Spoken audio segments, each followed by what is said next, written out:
রাসূল সাল্লাল্লাহু আলাইহি ওয়াসাল্লাম বলেছেন, যে জান্নাতকে ভালোবাসে সে আমলকে গুরুত্ব দেবে। তাই আজকের ভিডিওতে আমরা জানব জান্নাতের কিছু বিশেষ আমল, যা আমাদের দিনকে আরও শক্তিশালী ও দৃঢ় করবে। তাই ভিডিওটি শেষ পর্যন্ত দেখার অনুরোধ জানাচ্ছি। ৫ ওয়াক্ত সালাত কায়েম করা। রাসূল সাল্লাল্লাহু আলাইহি ওয়াসাল্লাম বলেছেন, যে ব্যক্তি নিয়মিত ৫ ওয়াক্ত সালাত পড়বে, আল্লাহ তার জন্য জান্নাত ওয়াজিব করেছেন। মাতাপিতার সাথে সৎ ব্যবহার করা। কুরআনে আছে, আমি মানুষের প্রতি এবং তার পিতামাতার প্রতি সৎ ব্যবহারের নির্দেশ দিয়েছি। সত্যিকারের তাওহীদে অটল থাকা। রাসূল সাল্লাল্লাহু আলাইহি ওয়াসাল্লাম বলেছেন, যে ব্যক্তি অন্তর থেকে লা ইলাহা ইল্লাল্লাহ বলে মৃত্যু বরণ করবে, সে জান্নাতে প্রবেশ করবে। আল্লাহর পথে দান সদকা করা। কুরআনে বর্ণিত আছে, যারা তাদের সম্পদ আল্লাহর পথে ব্যয় করে তাদের জন্য রয়েছে জান্নাত।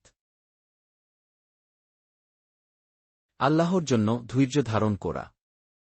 কোরআনে আল্লাহ বলেছেন, ধৈর্যশীলদেরকে পূর্ণ প্রতিদান দেওয়া হবে, কোনো হিসাব ছাড়াই। অন্যের প্রতি অন্যায় না করা, গীবত পরনিন্দা থেকে বাঁচা। জান্নাতের অধিবাসীদের বৈশিষ্ট্য হল, তারা একে অপরের প্রতি হিংসা ও বিদ্বেষমুক্ত থাকবে। কোরআন তিলাওয়াত ও এর হুকুম পালন করা। রাসূল সাল্লাল্লাহু আলাইহি ওয়াসাল্লাম বলেছেন, কোরআন পড়ো এবং তা অনুযায়ী জীবন যাপন করো, কেননা কোরআন তোমার জন্য সুপারিশ করবে। সুন্নতের প্রতি ভালোবাসা ও আমল করা। রাসূল সাল্লাল্লাহু আলাইহি ওয়াসাল্লাম বলেছেন, যে আমার সুন্নতকে ভালোবাসে সেই আমাকে ভালোবাসে, আর যে আমাকে ভালোবাসে সে জান্নাতে আমার সাথে থাকবে। আল্লাহর জন্য কাউকে ক্ষমা করা। রাসূল সাল্লাল্লাহু আলাইহি ওয়াসাল্লাম বলেছেন, তোমরা দুনিয়াতে ক্ষমা করো, আল্লাহ তোমাদেরকে কিয়ামতের দিন ক্ষমা করবেন। আল্লাহর কাছে জান্নাত চাওয়া। রাসূল সাল্লাল্লাহু আলাইহি ওয়াসাল্লাম বলেছেন, যে ব্যক্তি আন্তরিকভাবে আল্লাহর কাছে জান্নাত চায়, জান্নাতও বলে, হে আল্লাহ, তাকে জান্নাত দাও। আল্লাহর ভয়ে কান্না করা। রাসূল সাল্লাল্লাহু আলাইহি ওয়াসাল্লাম বলেছেন, যে ব্যক্তি আল্লাহর ভয়ে কাঁদে, তার চোখ জান্নাত ছাড়া অন্য কিছুর দ্বারা স্পর্শ করবে না। সালাতুল দুহা বা চাশতের নামাজ পড়া। রাসূল সাল্লাল্লাহু আলাইহি ওয়াসাল্লাম বলেছেন, যে ব্যক্তি নিয়মিত দুহা সালাত বা চাশতের নামাজ পড়বে, তার জন্য জান্নাতে একটি প্রাসাদ বানানো হবে। জুমার দিনে সূরা কাহাফ তেলাওয়াত করা। রাসূল সাল্লাল্লাহু আলাইহি ওয়াসাল্লাম বলেছেন, যে ব্যক্তি জুমার দিনে সূরা কাহাফ পড়বে, তার জন্য এক জুমা থেকে পরবর্তী জুমা পর্যন্ত নূর হবে। হজ ও ওমরাহ পালন করা। রাসূল সাল্লাল্লাহু আলাইহি ওয়াসাল্লাম বলেছেন, হজের মাবরুরের প্রতিদান জান্নাত ছাড়া আর কিছুই নয়।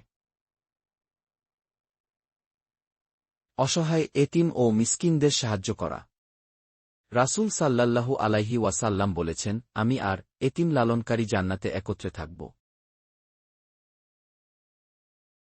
অল্প কথায় নেক আমল করা।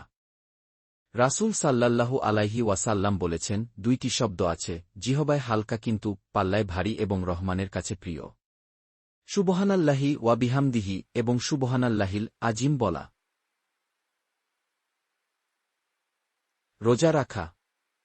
রাসূল সাল্লাল্লাহু আলাইহি ওয়াসাল্লাম বলেছেন, রোজা একটি ঢাল, আর জান্নাতে রায়ান নামে একটি দরজা আছে, যেখানে কেবল রোজাদাররা প্রবেশ করবে। অন্যের সাথে ভালো ব্যবহার করা, হাসিখুশি থাকা। রাসূল সাল্লাল্লাহু আলাইহি ওয়াসাল্লাম বলেছেন, তোমার ভাইয়ের মুখে হাসি ফুটানো একটি সদকা। আল্লাহর প্রতি পূর্ণ ভরসা রাখা। কোরআনে বর্ণিত আছে, যে আল্লাহর উপর ভরসা রাখে, আল্লাহ তার জন্য যথেষ্ট। রাতের নামাজ বা তাহাজ্জুদ পড়া। রাসূল সাল্লাল্লাহু আলাইহি ওয়াসাল্লাম বলেছেন, জান্নাতে এমন কক্ষ আছে যার ভেতর বাহির দেখা যায়। আল্লাহ তা প্রস্তুত করেছেন তাদের জন্য, যারা খাবার খাওয়ায়, মিষ্টি কথা বলে, রোজা রাখে এবং রাতের বেলায় নামাজ পড়ে, যখন মানুষ ঘুমায়।